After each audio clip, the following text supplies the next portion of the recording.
সপ্তাহখানেক ধরেই ঢাকাসহ দেশের প্রায় সব বিভাগে টানা বৃষ্টি ও বজ্রপাত হচ্ছে। ফলে ঠান্ডা আবহাওয়া বিরাজ করলেও বজ্রপাতে মৃতের সংখ্যা বেড়েই চলেছে। এখন পর্যন্ত সারা দেশে বজ্রপাতে প্রায় 56 জনের মৃত্যু হয়েছে।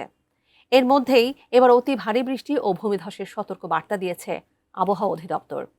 সেই সাথে বজ্রসহ ঝড়েরও পূর্বাভাস দিয়েছে সংস্থাটি। কিন্তু কোন কোন জেলায় এই আশঙ্কা রয়েছে, বিস্তারিত জানাচ্ছেন সহকর্মী SI রাজ।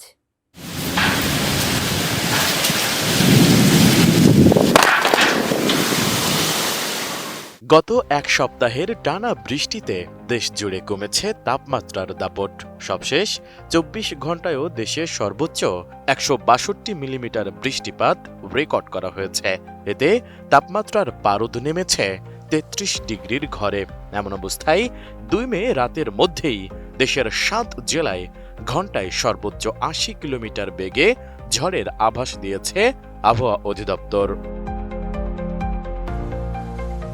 আবহাওয়াবিদ ওমর ফারুক জানিয়েছেন, শনিবার রাত 1টার মধ্যে খুলনা, বরিশাল, পটুয়াখালী, কুমিল্লা, নোয়াখালী, চট্টগ্রাম ও কক্সবাজারের ওপর দিয়ে পশ্চিম অথবা উত্তর পশ্চিম দিক থেকে ঘন্টায় 60 থেকে 80 কিলোমিটার বেগে অস্থায়ীভাবে ঝোড়ো হাওয়া বয়ে যেতে পারে। সেই সাথে বৃষ্টি অথবা বজ্রসহ বৃষ্টি হতে পারে। এসব এলাকার নৌবন্দরগুলোকে 2 নম্বর নৌ হুঁশিয়ারি সংকেত দেখাতে বলা হয়েছে। উন্নত মানের কাঁচামাল আরআইএল অ্যাঙ্গেল এন্ড চ্যানেল। এখন কাঠের দিন শেষ, আরআইএল এর বাংলাদেশ। এছাড়া দেশের অন্যান্য অঞ্চলগুলোর ওপর দিয়ে পশ্চিম অথবা উত্তর পশ্চিম দিক থেকে ঘন্টায় 45 থেকে 60 কিলোমিটার বেগে দমকা অথবা ঝোড়ো হাওয়া সহ অস্থায়ীভাবে বৃষ্টি অথবা বজ্রসহ বৃষ্টি হতে পারে।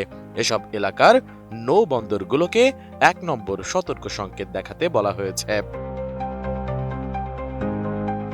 এদিকে আগামী 48 ঘন্টার জন্য ঢাকা, ময়মনসিংহ, চট্টগ্রাম ও সিলেট বিভাগের 32 জেলায় ভারী থেকে অতি ভারী বৃষ্টিপাতের সতর্কতা জারি করেছে আবহাওয়া অধিদপ্তর। একই সঙ্গে সারা দেশে কালবৈশাখী ঝড়ের আশঙ্কার কথাও জানিয়েছে সংস্থাটি। চট্টগ্রাম বিভাগের পাহাড়ি এলাকায় কোথাও কোথাও ভূমিধসের ঝুঁকিও রয়েছে। 2 মে আবহাওয়া অধিদপ্তরের আবহাওয়াবিদ AKM নাজমুল হক স্বাক্ষরিত 2টি পৃথক সতর্কবার্তায় এসব তথ্য জানানো হয়। ভারী বৃষ্টিপাত সংক্রান্ত সতর্কবার্তায় বলা হয়েছে, দেশের অভ্যন্তরে বজ্র মেঘ সৃষ্টি অব্যাহত থাকায় শনিবার দুপুর 1টা থেকে পরবর্তী 48 ঘন্টায় ঢাকা, ময়মনসিংহ, চট্টগ্রাম ও সিলেট বিভাগের 32 জেলায় ভারী থেকে অতি ভারী বৃষ্টিপাত হতে পারে।